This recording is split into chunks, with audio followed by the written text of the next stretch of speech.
यह परम सौभाग्य प्राप्त हुआ है। बड़े ही सुंदर भाव में आज परमात्मा की यह भुवन पावनी कथा, यह अनंत कोटि अखंड ब्रह्मांड नायक 14 भुवन के सृजक, पालक और संहारक पूर्ण ब्रह्म परमात्मा परम पिता परमेश्वर करुणालय बरुणालय सरकार राघवेंद्र की यह भुवन पावनी कथा आप सभी लोगों के बीच में गायन, श्रवण और नाम संकीर्तन का यह परम सौभाग्य आप सभी भक्तों के साथ इस दास को भी प्राप्त हुआ है।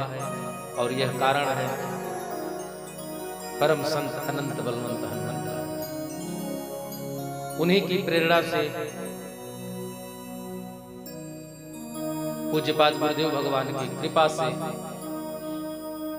आज हम सभी एक साथ एकत्रित होकर मनसा वाचा कर्मणा तीनों को पवित्र करते हुए भगवत कथा में प्रवेश करेंगे।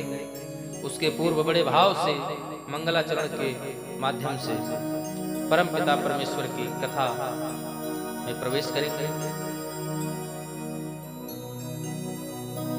हरि ओ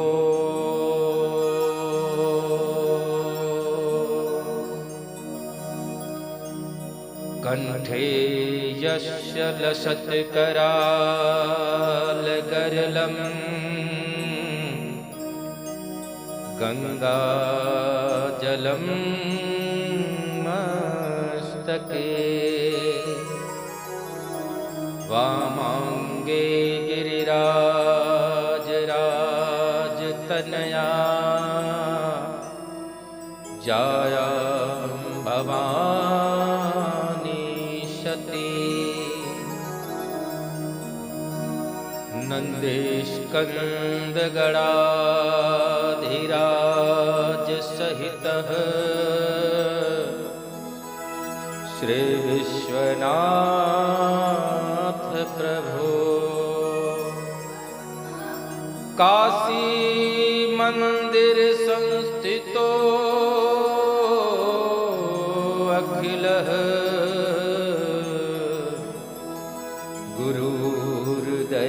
गुरुर्दयात् सदा मंगलम् वर्णानामर्थ संघानां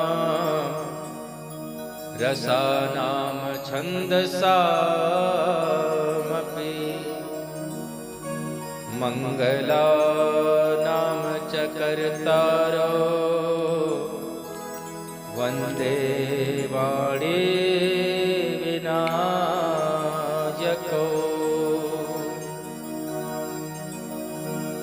तुलसीदास जी के पद कमल बारंबार मना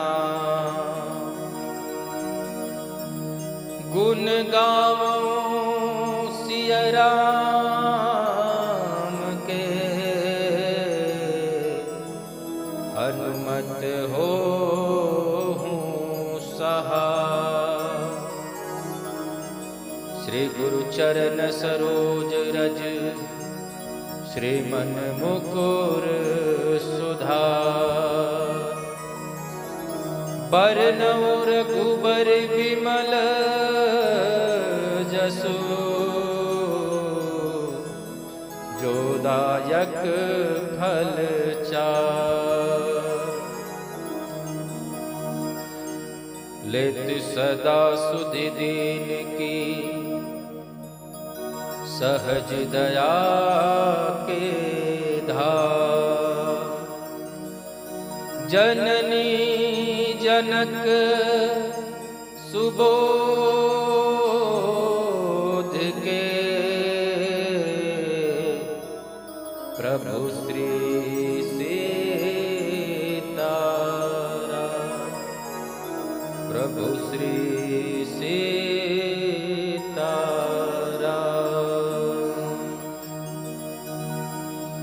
हत अतुलितबलदामं हेमशैलाभदेहं दनुजवनिकृशानुं ज्ञानिनामग्रगण्यं सकलगुणनिदानं वानराणामधेशं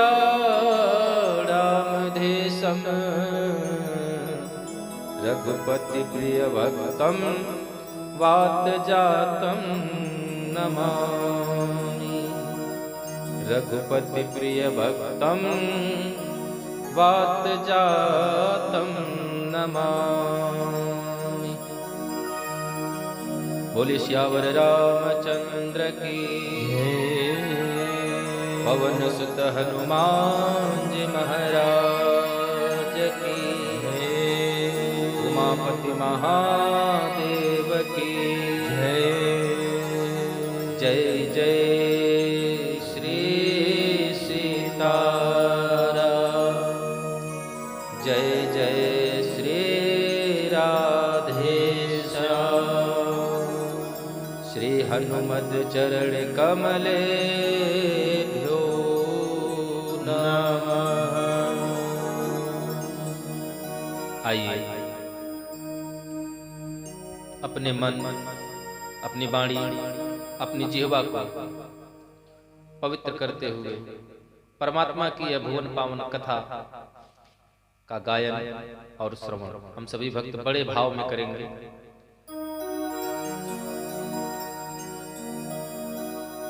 दो बार भगवान नाम संकीर्तन।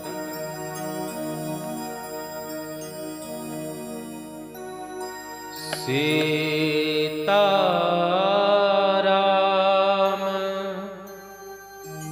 जय सीताराम,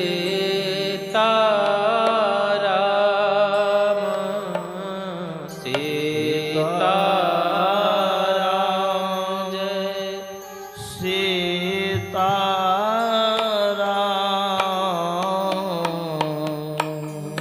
सीताराम जय सीताराम,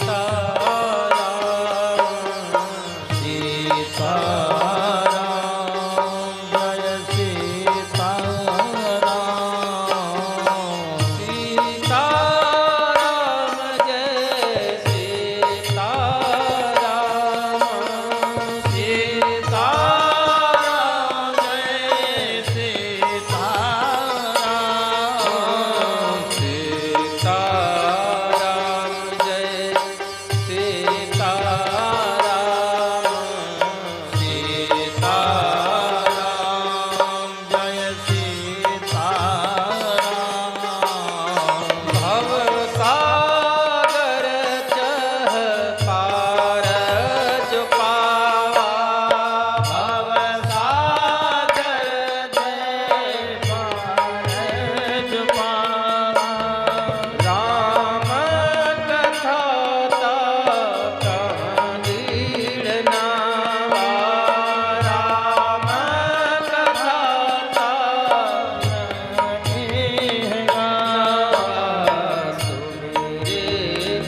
केवल नाम आधारा, और सुमिर सुमिर नर उतरहि पार। इस कलिकाल में महाराज अगर इस जीव का कोई आधार है, कोई सहायता करने वाला है, कोई सच्चा साथी है, कोई इस जीव का अगर कोई तारनहार है, इस भव सागर से उस पार ले जाने वाला कोई कुशल नाविक है, कोई खेवनहार है, तारनहार है, तो वो कौन है महाराज? कौन है? सिर्फ और सिर्फ भगवान नाम संकीर्तन है महाराज। यही नाम संकीर्तन का परिणाम था, जिसके फल स्वरूप परमात्मा श्री राम जी, हमारे ठाकुर जी महाराज पवन पुत्र हनुमान जी के हृदय में बस गए महाराज। उनके नाम की महिमा के फल स्वरूप, उनके नाम लेने के फल स्वरूप परमात्मा उनके अधीन हो गए थे।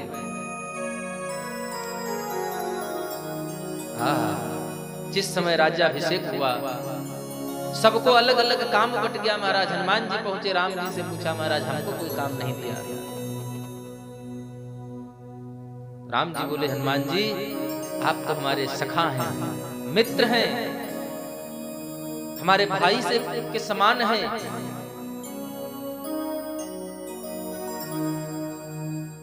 और मैं आपसे कभी पूर्ण नहीं हो पाया, तो मैं आपसे क्या सेवा लूं? बोले, मैं आपका दास हूं महाराज, मुझे चरणों में रहने दीजिए, चरणों का स्थान किसी और को मत दीजिए। बोले, वो स्थान तो धर्मपत्नी जी का हो गया है। बोले, काम करिए। इतने में राम जी को जम्हाई आ गए महाराज, और हनुमान जी ने कहा, बस महाराज हमको काम मिल गया। बोले, क्या? बोले, आपको जब जब जम्हाई आएगी मैं तब तब चुटकी बजाऊंगा। और महाराज राम जी ऐसे भक्त हैं, ऐसे भक्तों के पालनहार हैं, ऐसे भक्तों के बस में हैं, कृपा निधान है कि हनुमान जी जितनी बार चुटकी बजाते, राम जी को जम्हाई आई नहीं कि हनुमान जी ने चुटकी बजाई। स्थिति ये हो गई कि राम जी का मुंह खुले रह गया, जम्हाई लेते रह गए। अंत में सबके कहने पर, नारद जी के समझाने पर, जानकी मैया जाके राम जी से कहती हैं, हनुमान जी से कि हे तात, आपकी उस चुटकी के कारण हमारे राम जी महाराज, राजा रामचंद्र के मुख में दर्द होने लगा है, क्योंकि जबड़ा खुला रह गया। तब जाके हनुमान जी ने चुटकी बजाना बंद किया, और जब हनुमान जी ने चुटकी बजाना बंद किया है, तब राम जी का जम्हाई आना बंद हुआ है महाराज। इसीलिए किसी भक्त ने गाया भी, ये भगत के बस में है भगवान। भक्त नहीं, ये कुछ भी नहीं है। अगर संसार में भक्त नहीं है महाराज, तो भगवान का कोई अस्तित्व नहीं है।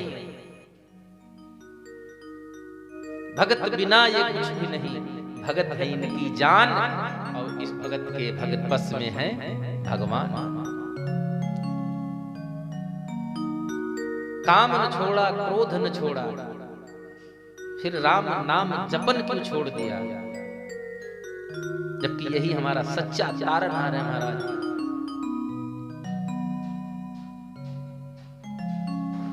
और कहते हैं, भगवान का नाम लेने मात्र से आदमी के जन्म जन्मांतर कोटि कोटि जन्मों के पाप कट जाते हैं महाराज। अजामिल, गणिका, गीत, ऐसे कितने भक्त आपको मिल जाएंगे जिन्होंने परमात्मा का नाम अनजाने में लिया, लेकिन अनजाने में नाम लेने का फल ये हुआ कि परमात्मा ने उनको भव बंधन से परे कर दिया, और पुनरपि जन्मम पुनरपि मरणम, इस स्थिति से बाहर हो गए। 84 लाख के चक्कर से छुड़ा लिया महाराज। कौन? हमारे राम जी महाराज, हमारे ठाकुर जी। क्योंकि जीवन में अगर किसी से कुछ करना है, किसी से कुछ कहना है, किसी के लिए कुछ करना है, तो एक काम करिए, और वो काम क्या है? सबसे पहले तो आप शरीर भाव से जीव भाव में आ जाइए, और जीव भाव में आकर के आपको क्या करना है? गोस्वामी जी बहुत सुंदर बात लिखते हैं, और वो भाव क्या है? ज्ञान मान जहाँ एक वो नाई, ज्ञान मान जहाँ एक नारी, ज्ञान मान जहाँ एक वो नाही, ज्ञान मान जहाँ एक हो नाई। इस संसार में हमको आपको कैसे रहना चाहिए? हंस वृत्ति का होना चाहिए। हम ज्ञानी हैं ये जरूरी नहीं है। भगवान शंकर रुद्र ने क्या किया था? सब ही मान प्रद आप अमानी, सबको सम्मान दिलाया महाराज, लेकिन खुद के लिए कोई मान नहीं रखा। और आज रुद्र के रूप में, भगवान शंकर के रूप में, हनुमान जी के अवतार के रूप में पूजे जाते हैं महाराज। ज्ञान मान जह एक वो नाई, ज्ञान मान जहाँ एक हो नाही, ज्ञान मान जह एक वो नाही, देखम ब्रह्म समान सब पाही, देखहु ब्रह्म समान सब पाही, देखहु ब्रह्म समान सब पाही, देखहु ब्रह्म समान सब पाही। परमात्मा को आप कब जान पाएंगे महाराज? एक बार एक भक्त पहुंचा रामानंद जी महाराज के पास। बंगाल के प्रसिद्ध संत थे रामानंद जी, गृहस्थ संत थे। ऐसा हमारे पूज्यपाद गुरुदेव भगवान कहा करते थे कि उनका और मां काली का साक्षात्कार होता था। इसी कलिकाल के संत थे। कलिकाल में मां काली का रामानंद जी महाराज से आमना सामना होकर के बात होती थी महाराज। एक बार एक भक्त भगवान के पास गया, और आज के जमाने के गुरु भगवान ही हैं। अगर आप सच्चे मन से मानिए तो परमात्मा के प्रत्यक्ष स्वरूप का दर्शन कराने का काम हमारे गुरुदेव भगवान करते हैं। इसलिए कबीरदास जी ने बड़ी सुंदर बात कही थी, गुरु गोविंद दो खड़े काके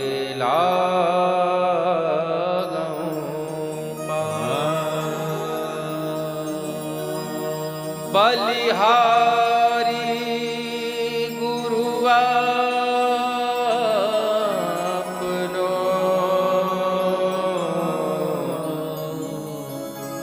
गोविंद दियो मिला।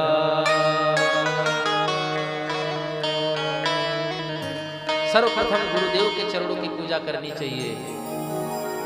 कबीरदास जी कहते हैं कि जिसने गुरु को पूज लिया, जिसने गुरु की कृपा प्राप्त कर ली, गुरु बिन भव निधि तरई न कोई, जो बिरंच शंकर सम हुई। चाहे खुद ब्रह्मा हो, चाहे खुद शंकर जी हो, उनका भी कल्याण बिना गुरु कृपा के नहीं निश्चित है महाराज। तो वो भक्तराज गए रामानंद जी के पास और उन्होंने कहा, हमने सुना है कि आपके पास काली मैया आती है। तो रामानंद जी ने कहा, जी सरकार, मैया की कृपा है जो अपने दास के पास, अपने पुत्र के पास आ जाती है। तो उस भक्त ने कहा कि अगली बार जब मां आए तो आप उनको मेरे पास भेज दीजिएगा। तो रामानंद जी ने कहा, ठीक है भेज देंगे, लेकिन आप अपना पता तो बताते जाइए। तो वो भक्त रामानंद जी को बता रहा है कि मैं हावड़ा स्टेशन से दूर 2 किलोमीटर दूर फला नंबर की गली में मकान नंबर इतना है, मेरा घर है, मैं वहीं रहता हूं। तो रामानंद जी ने कहा, ये तो आपके घर का पता हो गया, आप अपना पता बताइए। तो वो भक्त बताया वहीं से 1 किलोमीटर और उत्तर पूरब की तरफ जाएंगे तो फलाना मार्केट में मेरी शॉप है, मेरी दुकान है, मैं वहां रहता हूँ। बोले ये तो आपकी दुकान का पता हो गया। बोले मेरा नाम फलाना है, मेरा नाम बताकर भेज दीजिएगा। बोले ये तो इस शरीर का नाम है, आप अपना पता बताइए। बोले ये मैं हूं। बोले ये तो आपका सीना है। अरे बोले भाई ये मैं ही तो हूं। बोले आपका कंधा है, जहां हाथ लगा दे उसी का नाम बता देते थे रामानंद जी। अंत में वो व्यक्ति परेशान होकर के बोला धन्य है महाराज, आप ऐसा करिएगा हमारे पास भेजिए उजिएगा मत। तो रामानंद जी ने कहा भक्तराज आप नाराज ना होइए, जिस दिन आपको अपना पता लग जाएगा उस दिन आपको मैया को ढूंढने की जरूरत नहीं होगी, परमात्मा खुद ब खुद आपके पास पहुंच जाएगा। और इसके लिए आपको क्या करना होगा? ज्ञान मान जह एको नाही, देखो ब्रह्म समान सब माही। सब में एक समान ब्रह्म का दर्शन करिए। और वो कब होगा? जब आप इस शरीर भाव से निकलकर जीव भाव में आ जाएंगे। जब आप अध्यात्म के दृष्टिकोण में देखने लगेंगे तो आपको किसी को ढूंढने की जरूरत नहीं है। सिर्फ ऐसे ही आपको करना है। कैसे? कस्तूरी कुंडल बसे मृग ढूढ़े बन माही, ऐसे घट घट राम हैं और दुनिया देखे ना। हम नहीं देख पाते हैं। ठीक उसी प्रकार जिस प्रकार मृग के नाभि में कस्तूरी बसती है महाराज, लेकिन जब उस कस्तूरी की खुशबू सुगंध हवाओं में बिखर जाती है तो वह मृग इस पूरे जंगल में दौड़ता है उस कस्तूरी की सुगंध का पता पाने के लिए।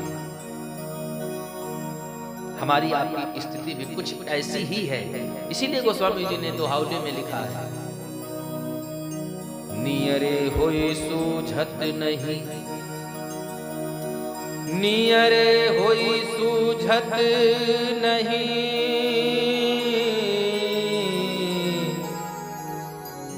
लानत ऐसी जिंद। गोस्वामी जी कहते हैं नजदीक की चीजें हमको आपको दिखाई नहीं पड़ रही महाराज। धिक्कार है ऐसी आंखों को। क्यों? नियरे होई सूझत नहीं, लानत ऐसी जिंद। और नजदीक की वस्तुएं कब नहीं दिखती हैं? तुलसी इस संसार को भयउ मोतिया बिंद। इस संसार के नेत्रों को मोतिया बिंद हो गया है महाराज, जो परमात्मा हमारे अंदर बैठा है और हम ढूंढ रहे हैं दूसरी जगह। मंदिर में जाकर ढूंढ रहे हैं, मस्जिद में ढूंढ रहे हैं, गुरुद्वारे में ढूंढ रहे हैं, जबकि परमात्मा आपके अंदर है, हमारे अंदर है। संसार के हर समस्त जीवधारी के अंदर वो परमात्मा बसा हुआ है महाराज, रचा बसा हुआ है। लेकिन ऐसे परमात्मा को देखने के लिए मन में वो तड़प होनी चाहिए, वो कशिश होनी चाहिए, वो भाव होना चाहिए। परमात्मा के लिए वो आपके अंदर वो उत्साह होना चाहिए, वो जिज्ञासा होनी चाहिए। कैसी जिज्ञासा होनी चाहिए? जैसे चातक पक्षी को होती है, जैसे संतों को होती है। और चातक पक्षी का नाम क्यों दिया जाता है? संत क्यों चातक पक्षी का नाम देते हैं?